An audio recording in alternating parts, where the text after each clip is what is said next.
Praise the lord. ప్రభువైన యేసుక్రీస్తు నామంలో మీకందరికీ కూడా శుభములు తెలియజేస్తూ ఉన్నాను. మరొక నూతన దినంలో దేవుడు మనల్ని తన నూతనమైన వాత్సల్యంతో మన చేయి పట్టుకొని ముందుకు నడిపించడానికి దేవుడు మనకు కృప చూపించాలని దేవుణ్ణి ప్రార్థిద్దాం. దేవుడు ఒక గొప్ప సంగతిని మనకు తెలియజేస్తున్నాడు. ఏంటంటే, ఆయన యందు విశ్వాసం ఉంచి వాడెవడును సిగ్గుపడడు అని లేఖనం చెప్తున్నదని రోమీయులకు రాసిన పత్రికలో అపోస్తలుడైన పౌలు ద్వారా రాయబడినటువంటి మాట ఇదే. అలాగే మనము యెషయా గ్రంథంలో చూసినట్లయితే విశ్వసించువాడు కలవరపడడు అని ఉంటుంది. అక్కడ కలవరపడడు అనింది. అలాగే ఇక్కడ సిగ్గుపడడు. ఎందుకంటే దేవుడు మనల్ని ఎల్లప్పుడూ కూడా కాచి కాపాడే దేవుడు. మనము ఆయన యందు విశ్వాసం ఉంచినప్పుడు మనం ఎప్పుడు కూడా భయపడము అన్న విషయాన్ని ఇక్కడ మనకు పౌలు గారు చెప్తున్నారు. మరి మనకు ఎప్పుడు కూడా ఒక చాయిస్ ఉంటుంది. ఏంటంటే, మనము మన యొక్క కండ్లని మన దృష్టిని ఎక్కడ ఉంచుతున్నాము? మన సమస్యల మీద ఉంచుతున్నామా, లేకపోతే దేవుని మీద ఉంచుతున్నామా? ఇది మన ఎదుట ఉన్నటువంటి చాయిస్. అంటే మనం దేన్ని ఎన్నుకుంటున్నాం, ఏ విధంగా మన జీవితంలో జీవిస్తున్నాం. ఈ రెండిటి మధ్యలోనే మన యొక్క ప్రశాంతత, మన జీవితంలో ఉండబోయే సమాధానము ఆధారపడి ఉన్నది. మరి మనము మన సమస్యలనే చూస్తూ ఉన్నట్లయితే మనం ఎప్పుడు కూడా సమాధానంతో ఉండలేము, శాంతితో ఉండలేము, ధైర్యంతో ఉండలేము. ఎప్పుడు దిగులు, భయము, చింత అనేటివి మన ఎదుట ఉంటాయి.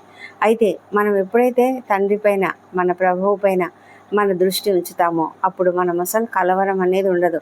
మనకు కలవరపడడం అనే విషయం ఉండదు. ప్రభువైన యేసుక్రీస్తు కూడా మనకేం చెప్పాడంటే, మీ హృదయములను కలవరపడనీయకుడి, నా యందు విశ్వాసం ఉంచండి అని చెప్తున్నాడు కదా. మరి విశ్వాసం అనేది చాలా ప్రాముఖ్యం. విశ్వాసం అనేది లేకుండా మనం దేవునికి ఇష్టలమై ఉండలేము. కాబట్టి మనము ఎప్పుడైతే విశ్వాసం కలిగి ఉంటామో, ఆయన యందు విశ్వాసం ఉంచినప్పుడు మనం ఎప్పుడు కూడా సిగ్గుపడము. మనం ఏ పరిస్థితిలో కూడా సిగ్గుపడము.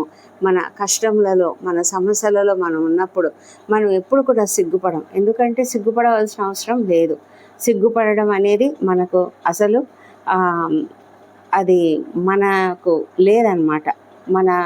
మన ఎదుట దేవుడు మనకు అలాంటిది మనకు అప్పగించలేదు. మన జీవితంలో మనము సంతోషంగా ఉండాలని, మనము ధైర్యంగా జీవించాలని కదా ఆయన కోరుకుంటున్నాడు. అయితే మనము చూడక నమ్మిన వారు ధన్యులు అన్న రీతిలో మనం ఆయనను నమ్మాలి, విశ్వసించాలి. అప్పుడే మనము సంతోషంగా, సమాధానంగా ఉండగలుగుతాము. మనము మన కళ్ళను మన సమస్యల మీద ఉంచకుండా దేవుని పైన మాత్రమే ఉంచినట్లయితే మనము ఎప్పుడు కూడా భయపడకుండా ఉండగలుగుతాము. పేతురు ఎంతో ధైర్యంగా ప్రభువు నీళ్ళ మీద నడిచి వస్తూ ఉంటే పేతుడు చూసినప్పుడు అతడు ఎంతో ధైర్యంగా దేవుణ్ణి అడుగుతాడు, ప్రభా నీవే అయితే నేను కూడా నీళ్ళ మీద నడుస్తానని. సరే నువ్వు రా అని చెప్పినప్పుడు ఎంతో ధైర్యంగా అడుగు పెట్టాడు. 2-3 అడుగులు వేశాడు, కొంత దూరం నడిచాడు. అయితే ఆ తర్వాత అతడు చుట్టూ ఉన్న గాలిని చూశాడు. అప్పుడు అతడికి భయం వేసింది. ఎందుకని గాలిని చూసినప్పుడు అతనికి భయం అనేది కలిగింది. అంటే చుట్టూ ఉన్న పరిస్థితులను చూసినప్పుడు మనకు భయం వేస్తుంది. మన చుట్టూ ఉన్న పరిస్థితులను చూస్తే భయం వేస్తుంది.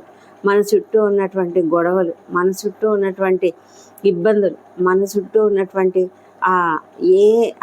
ఎటువంటి నమ్మకము లేనటువంటి పరిస్థితులు అన్నమాట. అంటే హోప్ కలిగించే విధంగా ఉండవు, నిరీక్షణ కలిగించే విధంగా ఉండవు, ఆశాజనకంగా ఏ పరిస్థితి ఉండదు.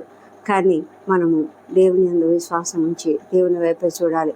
మనము ఆ పరిస్థితులను చూడొద్దు. ఆ పరిస్థితులను చూస్తూ అయ్యో నాకు దేవుడైతే వాగ్దానం ఇచ్చి ఉన్నాడు, కానీ నాకేమీ జరగలేదు, నాకు అసలు ఏమీ మేలు కలగలేదు అని ఒక విధమైన నిరాశకు గురి కావడం, అదే కదా అపవాది కోరుకుంటాడు. అపవాది ఆ విధంగానే మనల్ని నిరాశలోకి నడిపిస్తూ కృంగుదలకు గురి చేస్తూ మనల్ని శోధిస్తూ ఉంటాడు. ప్రభు పేతురుతో అన్నాడు, నువ్వెందుకు భయపడ్డావు అని. అయితే మరి అబ్రహాం కూడా అంతే. దేవుడిచ్చినటువంటి వాగ్దానాన్ని నమ్మాడు, కానీ ఎదురు చూడలేకపోయాడు, కొంత ఓపిక పట్టలేకపోయాడు. అతడు తన ఆలోచనలలో తను ఉండిపోయాడు. అంటే తను ఏమనుకున్నాడంటే దేవుడు వాగ్దానం అయితే ఇచ్చాడు, కానీ నేనేమన్నా చేయాలేమో అనుకొని అతడు హాగర్ను పెళ్లి చేసుకోవడం, ఆ తర్వాత ఆమె ద్వారా ఇష్మాయిల్ను కనడం జరిగింది. అయితే దేవుని చిత్తం అది కాదు. దేవుని చిత్తంలో శారా గర్భంలో నుంచి వచ్చిన ఆ కుమారుడే వాగ్దాన పుత్రుడు అని ప్రభు యొక్క చిత్తమై ఉండగా, మరి మనము దేవుని చిత్తంను కనుగొనకుండా దేవునికి విరోధంగా కొన్నిసార్లు చేస్తూ ఉంటాము. మరి అబ్రహాము ఇంకా చాలా సంవత్సరాలు ఎదురు చూడవలసి వచ్చింది. అందుకే మనం చేసేది ఏమి ఉండదు. మనము దేవుని పైన విశ్వాసం ఉంచి ఆయన వైపే చూడాలి. ఆయన వాగ్దానం ఇచ్చినవాడు, నమ్మదగినవాడు, వాగ్దానం దానిని నెరవేర్చుటకు సమర్థుడు అని మనం ఎప్పుడైతే నమ్ముతామో, విశ్వసిస్తామో, అప్పుడే మన జీవితంలో వాగ్దానములు కూడా నెరవేర్చబడతాయి, అద్భుతములు జరుగుతాయి. మన కళ్ళను మనం ఎత్తి కొండల వైపు కన్నులెత్తి మనం కొండల వైపు చూసినట్లుగా, దేవుని యొక్క సహాయం కొరకు ఎదురు చూసినట్లుగా మనం కూడా మన కన్నులెత్తి దేవుని యొక్క సన్నిధి కొరకు ఎదురు చూద్దాం. ఆయన మనతో అన్ని సమయాల్లో కూడా ఉన్నాడు, మన వెంటే ఉన్నాడు, మన చేయి పట్టి నడిపిస్తున్నాడు. ఒకవేళ మన పరిస్థితి ఇమ్మీడియట్గా మారకపోవచ్చు, కానీ ప్రతి మార్పు కూడా మనము దేవుని పైన దృష్టి పెట్టినప్పుడే జరుగుతాయి. సమయం పట్టొచ్చు, కానీ ఆ సమయం కొరకు మనము ఎదురు చూడాలి. అంతేగాని మనం తొందరపడి మన ఇష్ట ప్రకారం, మన చిత్త ప్రకారంగా మనము జీవించకూడదు. మనము శాంతిని వెతుకుతూ ఉన్నామా? మన ఈ భయంకరమైన పరిస్థితులలో, సమస్యలలో, ఇబ్బందులలో మనం శాంతిని వెతుకుతూ ఉన్నట్లయితే, మనం దేవునిపైన దృష్టి ఉంచినప్పుడు ఆ శాంతి అనేది మనకు లభిస్తుంది. మనము సమస్యల వైపు చూస్తే మాత్రము మనకు ఏమాత్రం శాంతి అనేది రాదు. కానీ మన జీవితంలో సమాధానము, శాంతి అనేది మనము దేవుని వైపు చూసినప్పుడే జరుగుతుంది. అందుకే ఫిలిప్పీలకు రాసిన పత్రికలో అపోస్తలుడైన పౌలు ఏం చెప్తున్నాడంటే, మీరు చింతించవద్దు, దేనిని గురించి కూడా చింతించవద్దు, కానీ కృతజ్ఞతాపూర్వకంగా మీ ప్రార్థనలు, యాచనలు, విజ్ఞాపనలు ఆయనకు సమర్పించండి. అప్పుడు సమస్త జ్ఞానములకు మించిన దేవుని సమాధానము మన హృదయములకును తలంపులకును కావలి ఉంటుంది. అప్పుడు మనం ఎంతో సమాధానంగా జీవించగలుగుతాము. మరి అలాంటి స్థితి మనకు కలిగి ఉండాలని ఈ దినమే మనం నిర్ణయించుకున్నాం. మన సమస్యల వైపు మన చూపు ఉండొద్దు, కానీ మన యొక్క దేవుని వైపే మన కళ్ళుంచి మనము ముందుకు సాగడానికి, ప్రతి పరిస్థితి కొరకు ఎదురు చూడడానికి, వాగ్దానం నెరవేర్పు కొరకు ఎదురు చూడడానికి దేవుడు మనకు సహాయం చేయాలని ప్రార్థన చేద్దాం. దేవుడి కృపావార్తను దీవించునుగాక. సర్వోన్నతుడా, మహోన్నతుడా, గొప్ప దేవుడా, నీకు వందనములు, స్తోత్రం నాయన. అద్భుతకరుడు, ఆశ్చర్యకరుడు నాయన, కృప కలిగిన దేవుడు, ఈ దినమంతయు మాకు తోడైండమని ప్రార్థిస్తున్నాము. ఈ నూతన దినంలో మమ్మల్ని సజీవుల లెక్కలో ఉంచారు నాయన. మా ప్రభా తండ్రి, ఈ యొక్క నూతన దినంలో మేము ఎలాంటి పరిస్థితులను ఎదుర్కోబోతున్నామో మాకు తెలియదు, కానీ ప్రభా మేము ప్రతి పరిస్థితిని కూడా మా సొంత శక్తితో మేము ఎదుర్కోవడం లేదు, కానీ నీవు మాతో ఉండాలని ఎంతగానో కోరుకుంటున్నాం ప్రభా. మా అడుగడుగున కూడా మీరు మాకు తోడుగా ఉండమని ప్రార్థిస్తున్నాం ప్రభా. మా తండ్రి దేవ, ప్రతి విషయంలో కూడా మీ యొక్క కృపను మాకు అనుగ్రహించమని వేడుకుంటున్నాము. మేము ఎదుర్కొనే ప్రతి ఛాలెంజ్లో కూడా తండ్రి మీరు మాకు కావాల్సిన జ్ఞానమును, శక్తిని, బలమును అనుగ్రహించండి. మా మాటలు, తలంపులు, క్రియలు సమస్తం కూడా నీ చిత్త ప్రకారం జరిగించమని వేడుకొంచున్నాము. నిన్ను ఎన్నడను ఎడబాయను, విడువను అని మాకు మీరు వాగ్దానం ఇచ్చిన్నారు, కాబట్టి మేము నీకెంతగానో వందనం చెల్లించుకుంటున్నాం ప్రభా. మా తండ్రి దేవా, మరి ఈ దినమంతయు మాకు తోడుగా ఉండండి. మా పనులన్నిట్లో జయం అనుగ్రహించండి. విద్యార్థులందరినీ దీవించండి తండ్రి. వారికి అందరికీ జ్ఞానం అనుగ్రహించండి. ఉన్నత స్థాయికి వారిని తీసుకువెళ్ళండి. వారి యొక్క సిద్ధపాటును అంతటిని కూడా దీవించమని వేడుకొంచున్నాం. మా ప్రభా, మా కుటుంబ సభ్యులందరినీ ఆశీర్వదించండి. మా ఈ ప్రార్థనలో ఏకీభవించిన ప్రతి ఒక్కరి కుటుంబాన్ని కూడా మీరు ఆశీర్వదించండి.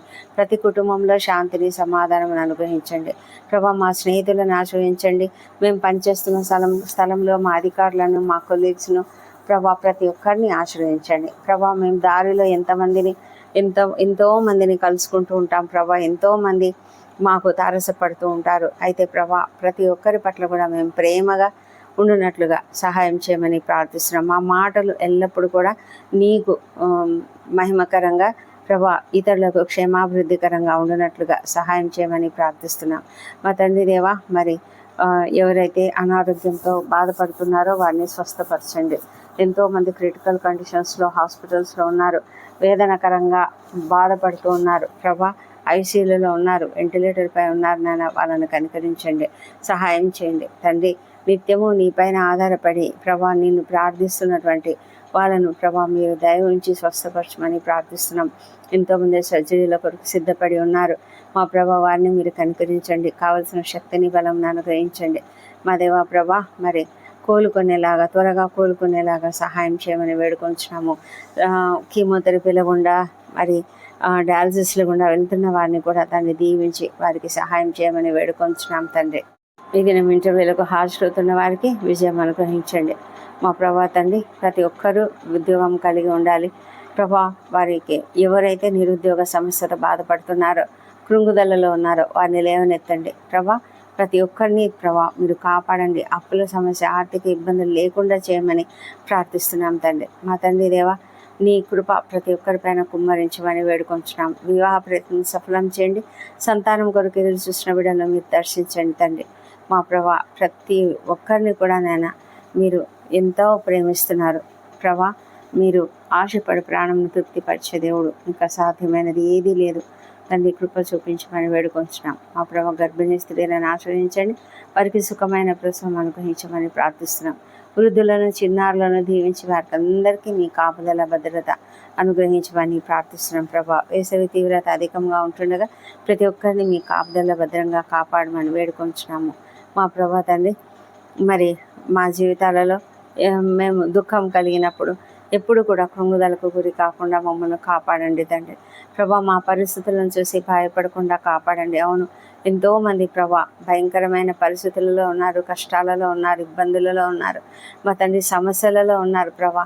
మా తండ్రి దేవా, అప్పుల సమస్య, ఆర్థిక ఇబ్బందులు, అన్యాయాలు జరిగినటువంటి వారు, కోర్టు సమస్యలు, ల్యాండ్ సమస్యలు, అనారోగ్య సమస్యలు, ఎన్నో ప్రభా భయంకరమైన పరిస్థితులు ఎదుర్కొంటూ ప్రభా ఎంతగానో కృంగుదలకు గురైన ప్రతి ఒక్కరిని కూడా లేవనెత్తి ప్రభా వారి ఎదుట ప్రభా మీరు అనేక మార్గములను తెరిచి ప్రభా న్యాయం జరిగించి ప్రతి ఒక్కరిని కూడా దీవించి శాంతియుతంగా వాళ్ళను ఉంచమని ప్రార్థిస్తున్నాం ప్రభా.